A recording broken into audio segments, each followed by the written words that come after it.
We also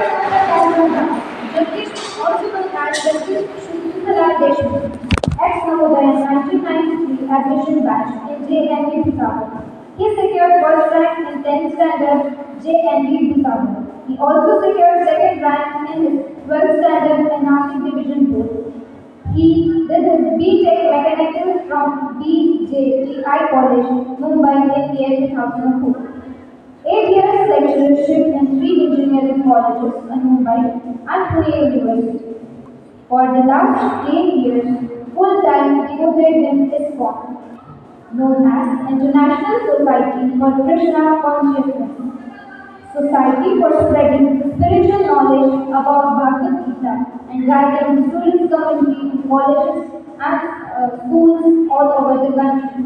Now I request Prabhuji to proceed further. Jai Shri Krishna, Jai Shri. Thank you.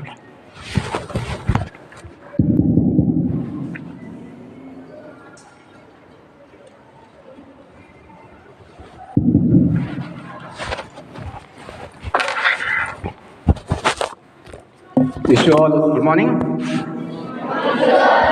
I feel so happy to be here amongst you today morning that I have the privilege to share some thoughts on our life. We visit the schools and colleges and have discussion with the students regarding the most important thing in the world, and that is our own life. The topic we keep is about values, life values. You understand? English you all understand?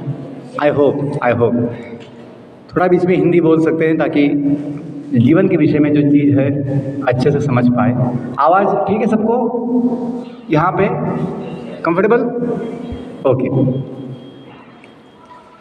तो विषय जो हम लेते हैं बच्चों के साथ वो होता है जीवन मूल्यों का. जीवन मूल्यों का. आप सब लोग मूल्य का मतलब समझते हैं? मूल्य को वैल्यू बोलते हैं, वैल्यू को मूल्य बोलते हैं. लैंग्वेज अलग है. मूल्य का मतलब होता है कीमत. क्या होता है? कीमत. कि क्या कीमती है, क्या सबसे कीमती है, क्या कम कीमत वाला है. क्योंकि कुछ चीज़ें जो होती हैं जीवन में कुछ कम कीमत की होती हैं, कुछ चीज़ें बहुत कीमत की होती हैं. Very valuable, the most precious. Some are not so valuable. तो अपने जीवन में इस जगत में सबसे मूल्यवान कुछ है तो क्या है बच्चों?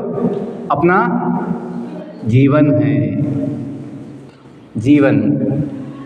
तो ये जीवन जो है बहुत ही महान है, बहुत ही दुर्लभ है.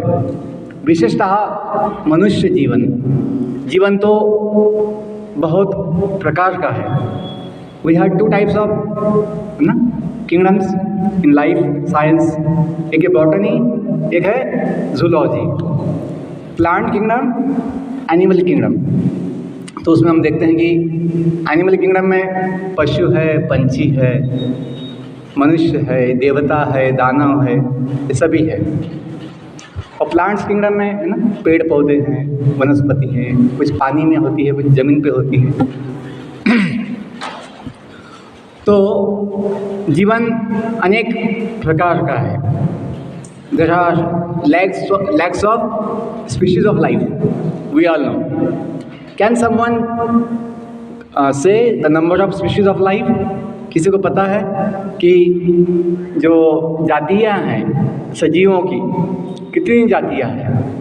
What is the number of species of life? Does someone know? किसी को पता है कि जो जीवन की जो सजीवों की जो जातियाँ हैं कितने प्रकार की हैं? SC ST ये जातियाँ नहीं है. OBC species of life. Hindi में जाति उसको जाति बोलते, kinds of species of varieties of varieties. In Vedic science the numbers is given. You all might be knowing, you might have heard that 84 lakh species of life are there. इसमें पानी में कितनी होती है, ज़मीन पे कितनी होती है, हवा में कितनी होती है, मतलब पंछियों की कितनी, पशुओं की कितनी, मनुष्यों की कितनी जातियाँ है, वैराइटीज़ है, या पेड़ पौधों की कितनी है, ये सब कुछ नंबर दिया हुआ है। क्यों? क्योंकि जो विश्व बना है, जो दुनिया बनी है, जो जीवन बना है दुनिया में, वो एक प्लानिंग के हिसाब से बना है। ऐसे अपने आप बन गया जिसमें कोई उद्देश्य नहीं है, जिसमें कोई प्लानिंग नहीं है, जिसमें कोई डिज़ाइन नहीं है, कोई उसके पीछे कोई व्यक्ति नहीं है, ऐसा नहीं है। क्योंकि इस दुनिया में हम जो कुछ देखते हैं, जो भी कोई वस्तु हो, कुछ भी हो, उसके पीछे कोई ना कोई व्यक्ति का भूमिका अवश्य होता है। Role is there, someone is there behind that anything. तो हमें इतना समझना है, क्योंकि हम सब लोग साइंस पढ़ते हैं, कि अपना जीवन है, ये दुनिया है, ये कैसे बना है, कौन बनाया है, क्यों बनाया है, इसका उद्देश्य क्या है।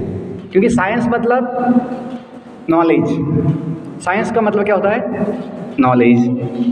कि जो ऐसा नॉलेज, ऐसा ज्ञान जो कभी बदलता नहीं हो। यदि आपका साइंस बदलता रहता है तो उसे साइंस नहीं कहेंगे, उसे क्या कहेंगे? इन्फॉर्मेशन। क्या कहेंगे? इन्फॉर्मेशन जो बदलती रहती है। वो मुझे पता नहीं था, ये हमें पता नहीं था, इसलिए अभी एडवांस वर्जन ना, एडवांस नॉलेज ऐसा बोलते हैं। अपनी किताबों में, अपनी फील्ड में, एजुकेशन फील्ड में एक शब्द है रिसर्च। क्या बोलते हैं? रिसर्च। पहले हमने क्या किया था? सर्च किया था, खोज किए थे, उसमें जो कुछ मिला ज्ञान, इन्फॉर्मेशन, उसमें कुछ तो कमी है, डिफेक्ट्स है, कोई दोष है, इसलिए हमने क्या किया? वापस रिसर्च किया, ताकि कुछ तो नया कुछ मिले।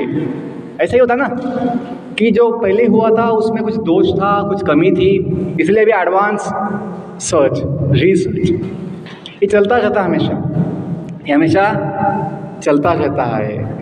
And it will keep going, it will keep going. Why? Because this search will never and, will never and. क्योंकि ऐसा कभी नहीं होगा। मॉडर्न साइंस का जो पद्धति है, जो मेथड है, वो क्या है? Human observation.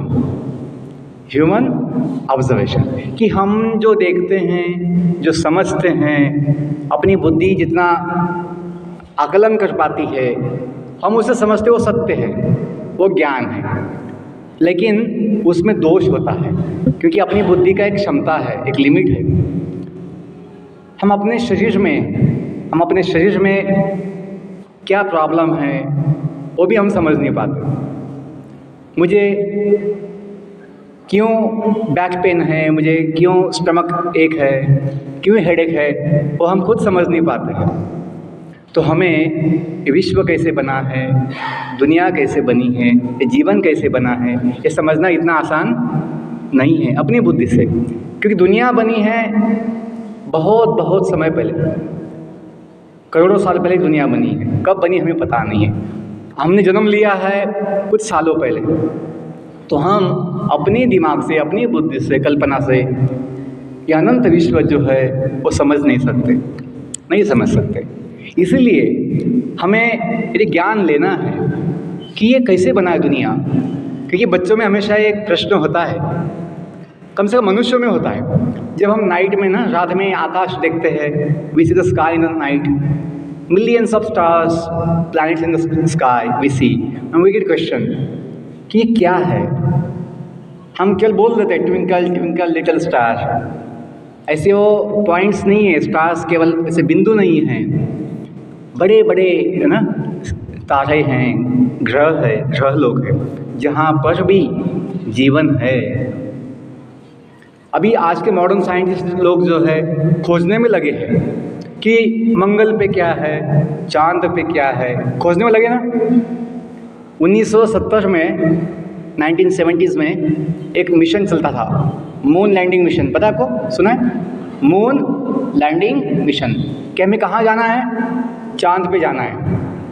Moon landing mission 1970s में रशिया और यूएसए, अमेरिका, इनका ही विचार था कि हमें कहाँ जाना है? चांद पे जाना है, मून लैंडिंग मिशन। और हम आपने किताबों में सुना भी होगा, पढ़ा भी होगा कि यूएसए का जो था ना स्पेस व्हीकल, वो गया था। कहाँ गया था? चांद पे गया था। और कौन कौन लोग गए थे उसमें? नील आर्मस्ट्रॉन्ग, एल्ड्रिन, 3 लोग गए थे। तो नासा उनको भेजे थे, नासा जो उनकी संस्था है, रिसर्च इंस्टीट्यूट, वो उनको भेजे थे नासा वाले। It's a big controversy, it's a big controversy कि वो लोग चांद पे गए या नहीं गए। ये कौन बनाए कंट्रोवर्सी? नासा के लोग ही बनाए हैं। आधे लोग बोलते हैं कि ये लोग गए थे चांद पे, और आधे लोग बोलते हैं कि ये लोग नहीं गए थे, ये केवल आकाश में थे कुछ समय के लिए, वहाँ से कुछ फ़ोटोज़, कुछ वीडियोज़ भेजी गई थी अपनी लैब में, जो पहले से निकाली गई थी। एक वीडियो शूटिंग किया गया था। बोलने का मतलब इतना है कि हम जो सोचते हैं कि आज के जो साइंटिस्ट्स हैं वो जो बोलेंगे वो सत्य है, ऐसा नहीं है, ऐसा नहीं है। क्योंकि मनुष्य में ये दोष होता है, चीटिंग प्रोपेंसिटी। क्या होता है? Cheating propensity is there. To cheat is a defect in the human beings. ये स्वभाव होता है, फंसाने का एक स्वभाव होता है।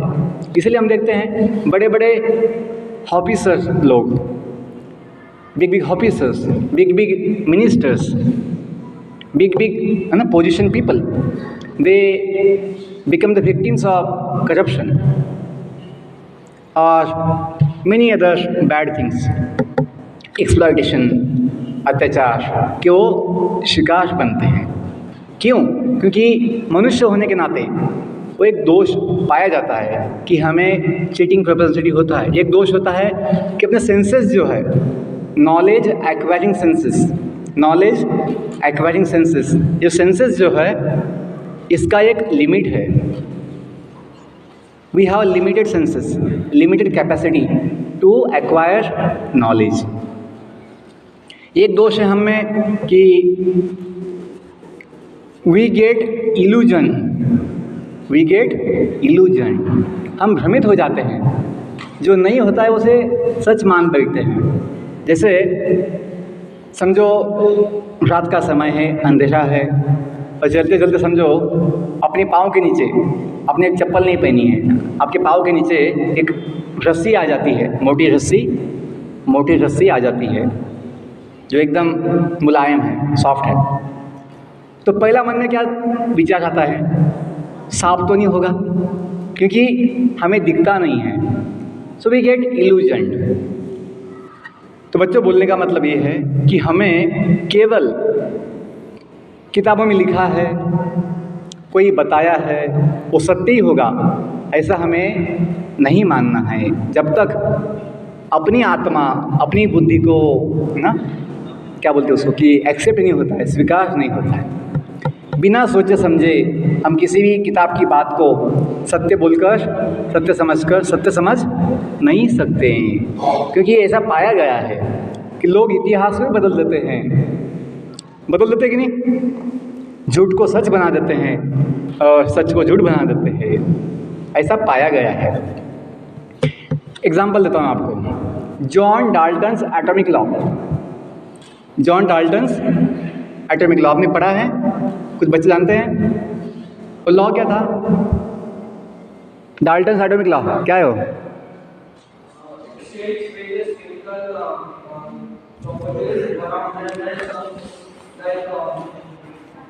In a atom there are different atom is a basic unit of current, and in that also there are various parts like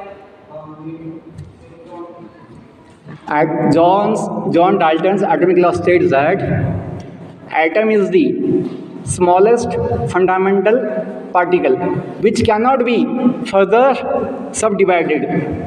You know it? कि अणु से सूक्ष्म कुछ नहीं है, उसका कोई उसमें कुछ सब एटॉमिक पार्टिकल नहीं होता है, ऐसा उनका कहना था। इनका जॉन डाल्टन से। बाद में कौन आए? रुदरफोर्ड। कौन आए? रुदरफोर्ड। उन्होंने बताया नहीं नहीं नहीं, ऐसा नहीं होता है, एटम कैन बी सब डिवाइडेड। उन्होंने रिसर्च किया, क्या किया? नया संशोधन किया। नहीं नहीं, उसके अंदर भी कुछ होता है। तो क्या होता है? उसने क्या बताया? प्रोटॉन्स, न्यूट्रॉन्स और क्या होता है? इलेक्ट्रॉन्स होता है। तो क्या ये हो गया, ये सत्य हो गया, ये बस फिनिश? नो। उसके बाद कौन आए? Niels Bohr. नील्स बोहर कि इसके अलावा भी कुछ होता है, फोटोन, मेसॉन, ये सब आगे आया। बोलने का मतलब ये है। और एक थ्योरी है, इवोल्यूशन थ्योरी। इवोल्यूशन थ्योरी आपने सुना होगा। कौन दिए थ्योरी हो? Charles Darwin. चार्ल्स डार्विन दिए evolution theory. It's a very controversial, it's very, अभी उसका जो स्टेटमेंट है कि जीवन कैसे उत्पन्न होता है, जीवन कैसे उत्पन्न होता है। आप देखिए, कोई एक व्यक्ति कुछ कल्पना, कुछ थ्योरी दे दे कहीं पे, और उसको हम सत्य मानकर सीखते हैं। जैसे कि मनुष्य का जो उगम हुआ है, मनुष्य का उगम जो हुआ है, उन्होंने क्या बोल दिया? मुझे लगता है, आई थिंक, ये लोग ऐसे बोलते हैं, उनकी भाषा ये होती है, I think this might have happened that monkeys have become human beings. वो ये बोल नहीं सकते कि ऐसा हुआ है। वो लोग क्या बोलते हैं? This might have happened, life might have come from the chemicals. जीवन का जो उगम है केमिकल से हुआ होगा। लाखों करोड़ों साल पहले ऐसा कुछ हुआ होगा कि कुछ केमिकल्स, कुछ अमीनो एसिड्स, कुछ प्रोटीन मॉलिक्यूल्स, कुछ ऐसा वातावरण बना होगा कि बिजलियाँ चमक रही है, लाइटनिंग हो रहा है, कुछ तो ऐसा हुआ होगा। उनको ये पता नहीं क्या हुआ है, तो ऐसे कल्पना बनाते हैं, ऐसा हुआ होगा कि उसमें से और केमिकल्स, अमीनो एसिड से पहला जीव उत्पन्न हुआ होगा।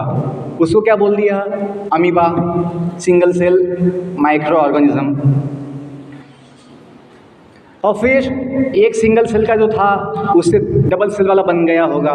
उसके बाद फिर है ना, जो पानी है, जल में कुछ जंतु आए होंगे, फिर कुछ है ना प्लांट्स आए होंगे, फिर जो एक्वेटिक लाइफ है उससे जो अपना ज़मीन का जो जीवन है, भूमि का जीवन है, उसमें कुछ जीव आए होंगे, फिर पंछी बने, कुछ पशु बने होंगे, पंछी बने होंगे, फिर बंदर से, मंकी से आदमी बना होगा, होमो सेपियंस।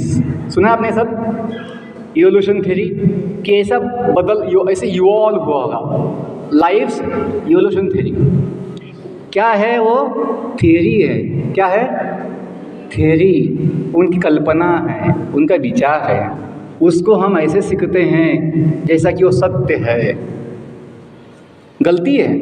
यदि हम साइंस के स्टूडेंट हैं तो हमें समझना चाहिए कि हम साइंस के नाम पर क्या सीख रहे हैं। क्या ये सत्य बात है कि मनुष्य जो है बंदर से आया है, या केवल पहले और जीवन का उगम जो है केमिकल से है?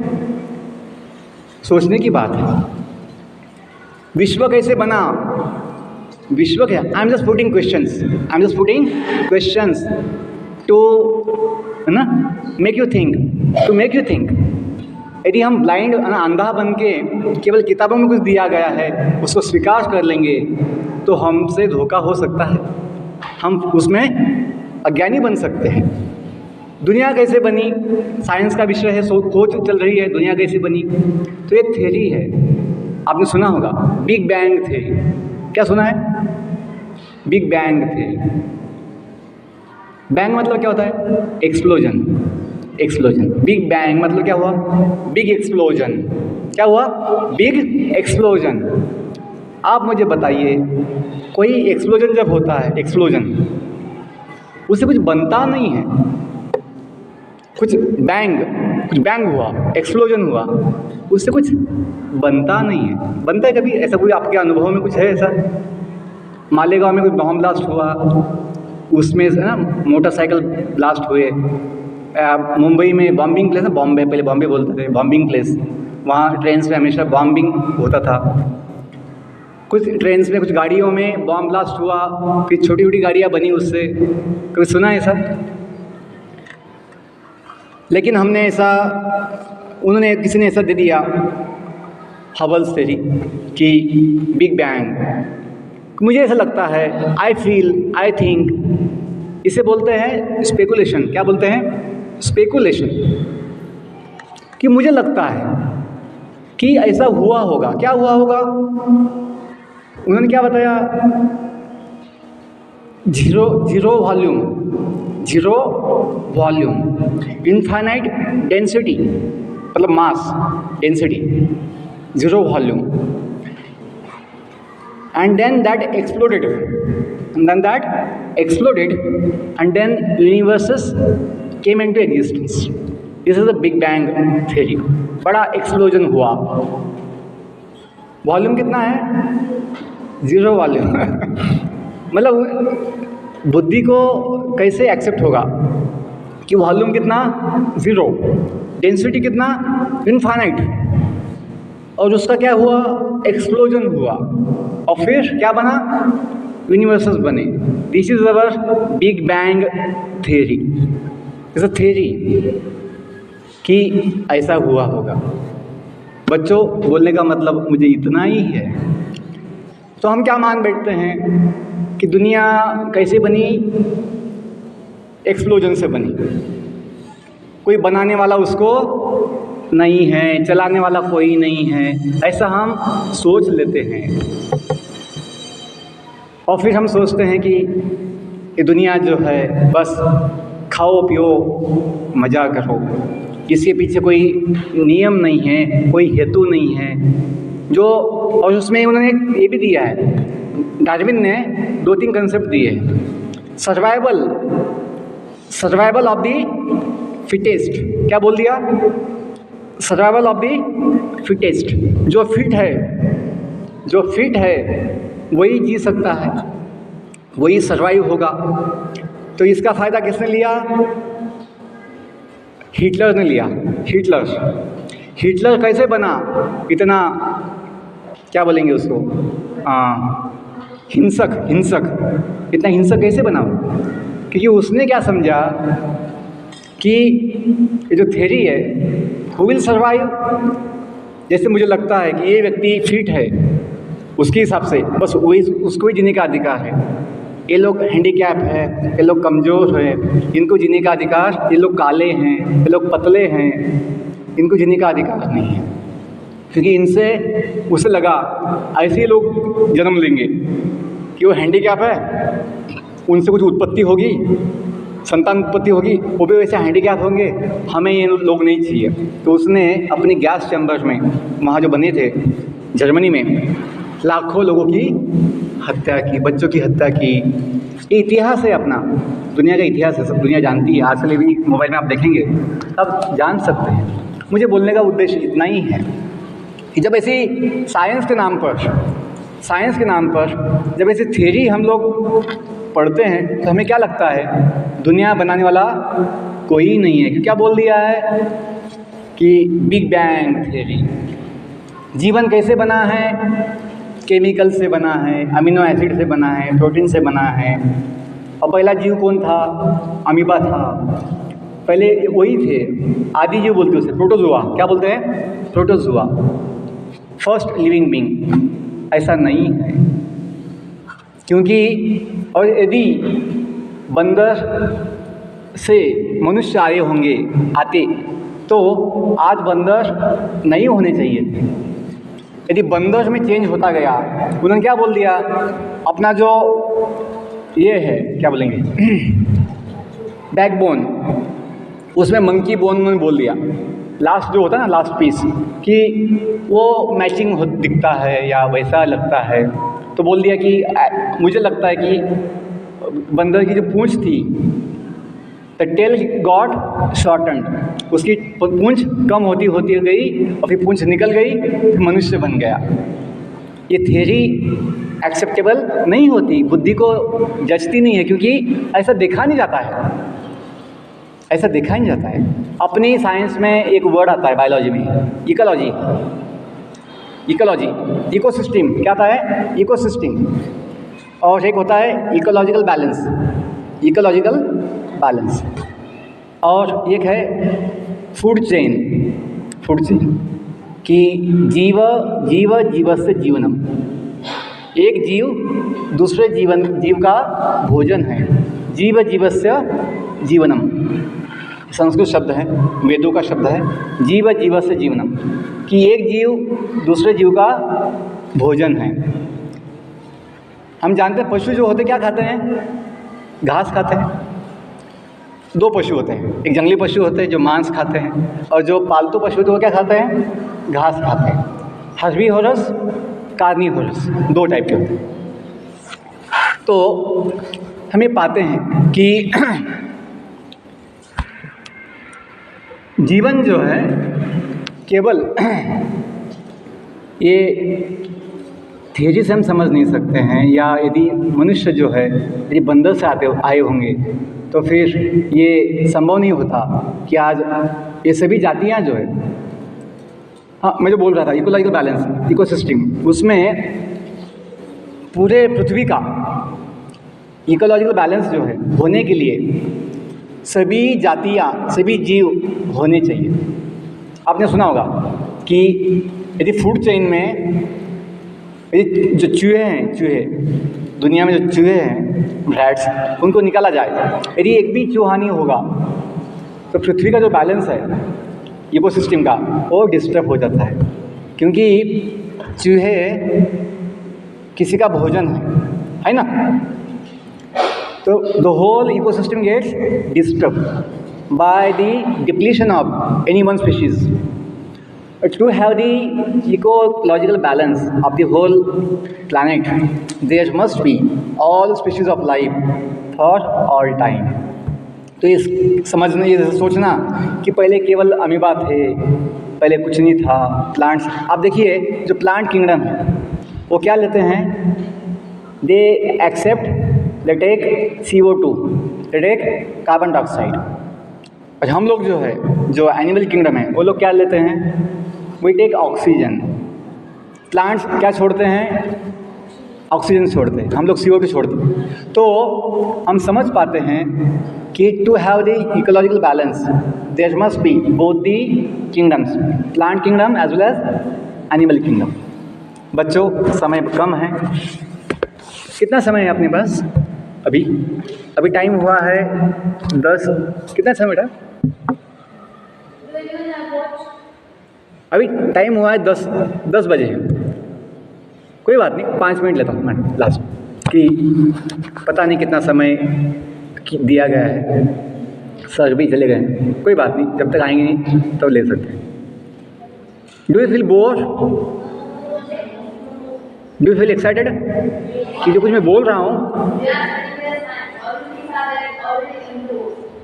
हाँ, ये सब चीज़ है ना, but they all are questionable because I was a professor in engineering college, I was my science batch topper in 12th science.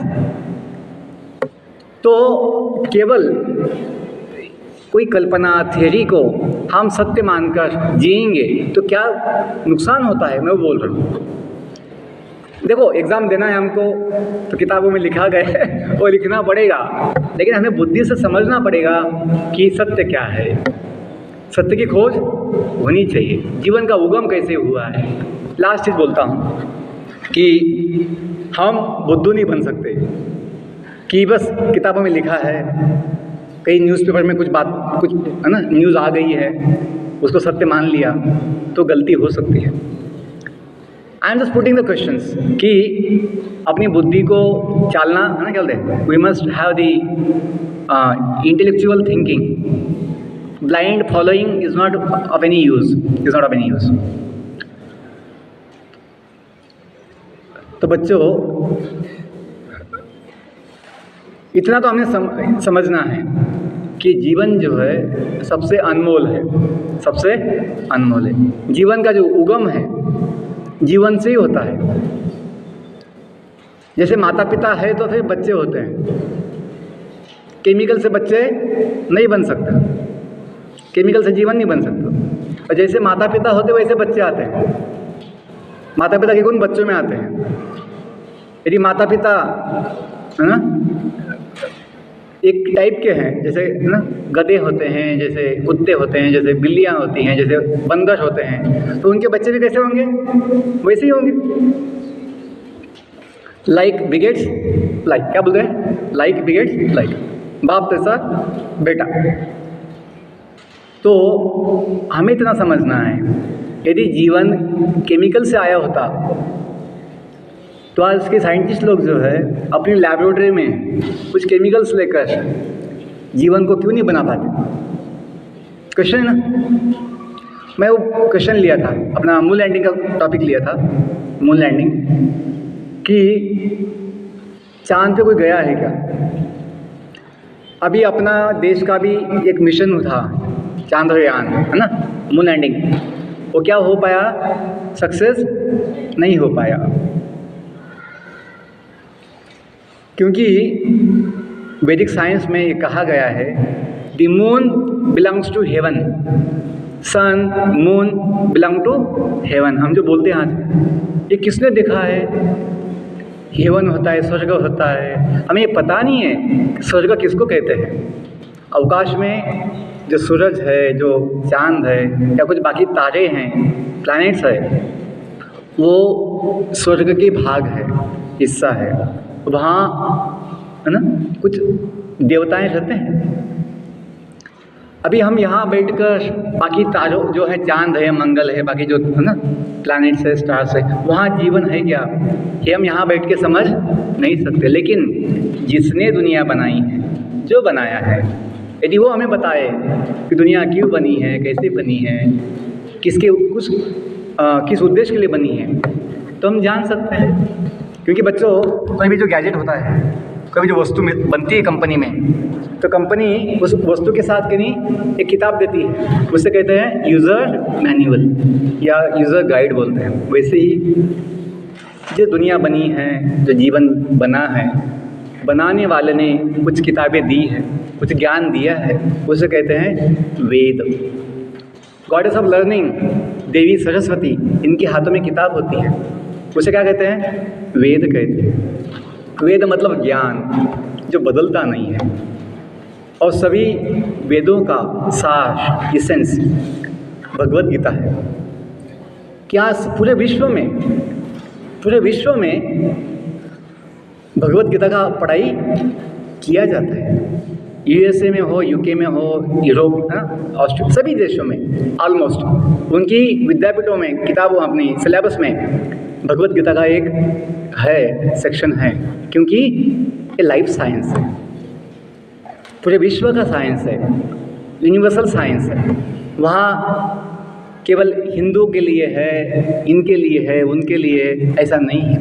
जिसके पास भी जीवन है, पूरे भगवत गीता में कहीं पे भी हिंदू नाम का शब्द नहीं है, कहीं नहीं है, सबके लिए है. जैसे भी मैथ सब पढ़ते हैं, आप कोई एक श्लोक लीजिए गीता का, वेदों का, जहाँ पर ऐसा भेदभाव कहीं नहीं है, कहीं नहीं है. हमें ज्ञान नहीं होता है तो हम ऐसा समझ लेते हैं कि ये क्या है.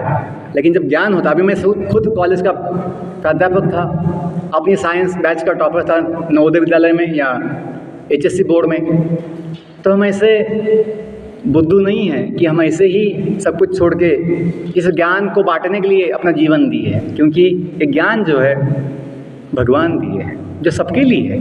हम जो बोलते हैं कि वसुधैव, अभी G20 का अपना ना समिट चल रहा है इंडिया में, उसका थीम दिया है, क्या दिया है? वसुधैव कुटुंबकम। क्या दिया है? वसुधैव कुटुंबकम। वसुधा मतलब क्या होता है? अर्थ, पृथ्वी। वसुधा मतलब पृथ्वी, कुटुंबकम मतलब फैमिली। पूरा विश्व जो है, पूरा धरती जो है, पृथ्वी जो है, क्या अपना परिवार है। हम प्रतिज्ञा लेते हैं रोज, आप बोलते हैं प्रतिज्ञा, प्लेज कौन सी भाषा में बोलते हैं? इंग्लिश में बोलते हैं।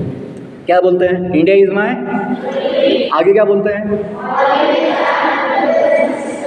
लेकिन ये हो नहीं पाता है। बोल तो दिए all Indians are my brothers and, हम इतने झगड़ते हैं, इतना द्वेष एक दूसरे के प्रति क्यों? मुझे बच्चों बोलो, समझो 5 बच्चे हैं, वो सगे भाई कब बनते हैं? ये कब कहेंगे हम लोग कि ये 5 बच्चे सगे भाई है? कब कहेंगे बोलो? हाँ, ये बेटा बोल रही है कि मम्मी पापा सेम होंगे, तो क्या होगा? अपने आप उनका संबंध सगे भाई का हो जाता है। वैसे ही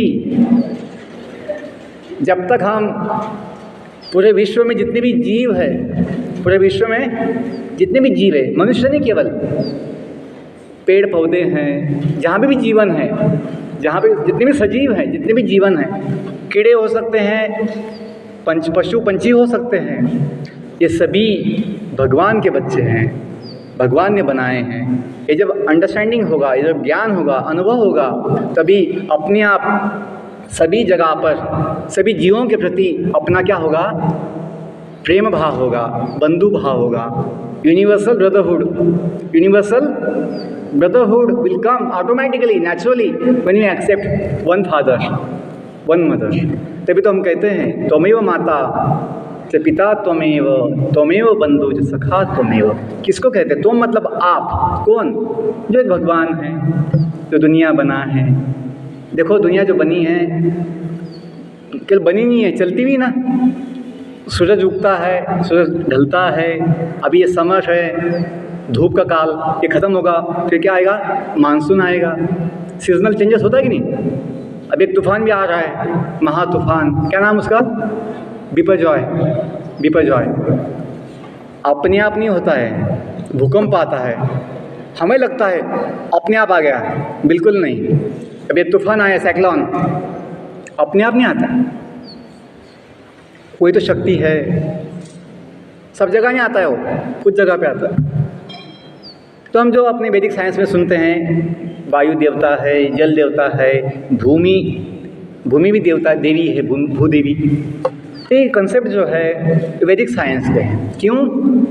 वेद ये भगवान दी है, सबके लिए है। ये समझना क्यों अच्छा है? क्योंकि जब हम जानेंगे कि अपने जीवन का उगम भगवान है। यदि हम कल सोचेंगे हम केमिकल से आए हैं, तो भी सोचेंगे कि फिर क्या मतलब है? बस है ना, बाई चांस हम आए हैं यहाँ दुनिया में, खाओ पियो मजा करो, किसने देखा है पुनः जन्म होती है? हमें किसी को मृत्यु की इच्छा नहीं होती है, हम जीना चाहते हैं। क्यों? कोई जानता नहीं, कोई समझ नहीं पाता है। लेकिन मृत्यु, जिसका जन्म हुआ है उसकी मृत्यु निश्चित है। जो जन्म लिया है उसे बूढ़ा बनना निश्चित है। बस 2 मिनट बोलता हूँ लास्ट का। एक बच्चा जन्म लिया हॉस्पिटल में, डॉक्टर्स क्या बोलते हैं?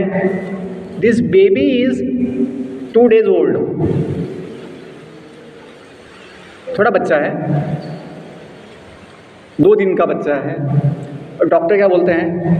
This baby is 2 days old. Young नहीं बोलते, छोटा बच्चा है 2 दिन का, उसको बूढ़ा क्यों बना दिया? ओल्ड क्यों बोल देता है? 2 days ओल्ड। कभी आपको क्वेश्चन आया होगा मन में? आप कोई नहीं पूछे व्हाट इज़ योर एज बेटा, तो क्या बोलेगी? यदि पूरा वाक्य बोलेगी तो my age is, I am 15 years old, ऐसा बोलोगी ना। यदि आप बोल देगी आई एम 15 years यंग, तो मैडम बोल देगी गलत है। मतलब आज की जो कंसेप्ट, जो ऐसी पद्धति है बोलने की, यदि आपने जवाब दे दिया, आपका टेस्ट का एग्ज़ाम क्वेश्चन होगा, tell your age, what's your age, I am हाँ 10 years old, 10 years young, तो क्या बोल देंगे? गलत बोल देंगे उसको। ऐसा क्यों बोलते हैं? सोचा है कभी? Why do they say this baby is 1 day old? क्यों बोलते हैं ऐसा? क्योंकि मैं बोलूँ क्यों बोलते हैं? मैं जानता हूँ क्यों बोलते हैं। इसलिए बोलते हैं ओल्ड, क्योंकि ओल्ड एज की जो व्याख्या है, बुढ़ापे की जो व्याख्या है, वो बाल सफ़ेद होना, चल नहीं पाना, भोजन खा नहीं पाना, उठ नहीं पाना, बैठ नहीं पाना, ये नहीं है। बुढ़ापे की व्याख्या है जो व्यक्ति मृत्यु के निकट है, जो व्यक्ति मृत्यु के निकट है। हम क्या समझते हैं कि बूढ़ा हो गया है, मतलब इसके थोड़े दिन बाकी है ना, ऐसे समझते ना, ये बूढ़े लोग हैं, मतलब इनका थोड़ा अभी जीवन थोड़ा बाकी है। तो वैसा ही हम सभी का जीवन पता नहीं कितने दिन का है। जीवन का सत्य है, जीवन का सत्य है। We don't know how much time we are in this body, we don't know, nobody knows. बच्चों, बोलने का उद्देश्य इतना ही है कि हमें ये समझना है कि हम सब बूढ़े हैं बोलते हैं इंग्लिश में ओल्ड ओल्ड ओल्ड, क्योंकि हम सभी मृत्यु के निकट है। लेकिन हम जीना चाहते हैं, हम जीना चाहते हैं, हमेशा जीना चाहते हैं। कोई बूढ़ा बनना नहीं चाहता। क्यों? जो आत्मा होती है, जो हम हैं, वो कभी बूढ़ा नहीं होता है, कभी उसकी मृत्यु नहीं होती है। किसी की डेथ होती है तो वहाँ बोर्ड लगता है, क्या लिखा होता है? श्रद्धांजलि। क्या लिखते हैं? तो कितना समय अभी हो गया? बस लास्ट मिनट। क्या लिखा होता है? श्रद्धांजलि। क्या लिखा है? उनकी फ़ोटो होती है, दादाजी की, दादी जी की, जो भी होंगे, फ़ोटो होती है। नीचे एक वाक्य लिखते हैं। भाषा अलग अलग हो सकती है, इंग्लिश, हिंदी, मराठी, जो भी होगा, लेकिन एक ही बात लिखते हैं कि ईश्वर उनकी आत्मा को, क्या लिखा होता है? ईश्वर उनकी आत्मा को, इंग्लिश में लिखते हैं may God bless the departed soul. क्या बोलते हैं? May God bless the departed. आपने ऐसा देखा है? दुनिया में सब जगह होता है। बोलने का मतलब यही है कि जो सोल है, आत्मा है, जो हम हैं, वो कभी नाश नहीं होता, उसका नाश नहीं होता है। वो क्या है? अमर है। तभी तो बोलते हैं उनकी आत्मा को शांति दे। और किसको बोलते हैं? ईश्वर को बोलते हैं, परमात्मा को बोलते हैं। क्यों? ये आत्मा जो है भगवान की अंश है। देखो, साइंस की बातें जो मैं कुछ बताया हूँ, क्योंकि अपने जीवन की जो समस्याएं हैं, माइंड प्रॉब्लम है ना अपनी, मन लगता नहीं, अब पढ़ाई में मन लगता नहीं, बड़ी बेचैनी होती, कभी एग्ज़ाम का टेंशन आता है कि नहीं, कभी तनाव आता है। तो इन सब समस्याओं के लिए हमें बेसिक जो जीवन का ज्ञान है, आत्मज्ञान, थोड़ा होना आवश्यक है। तो मैं आज थोड़ा सा एक प्रयत्न किया हूँ कि आपकी बुद्धि को एक चालना मिले जीवन के विषय में, दुनिया के विषय में। बहुत धन्यवाद। Wish you all the best. Thank you.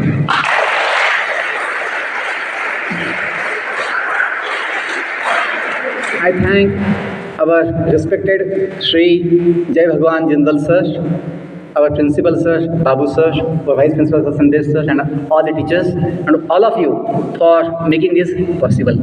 Hare Krishna.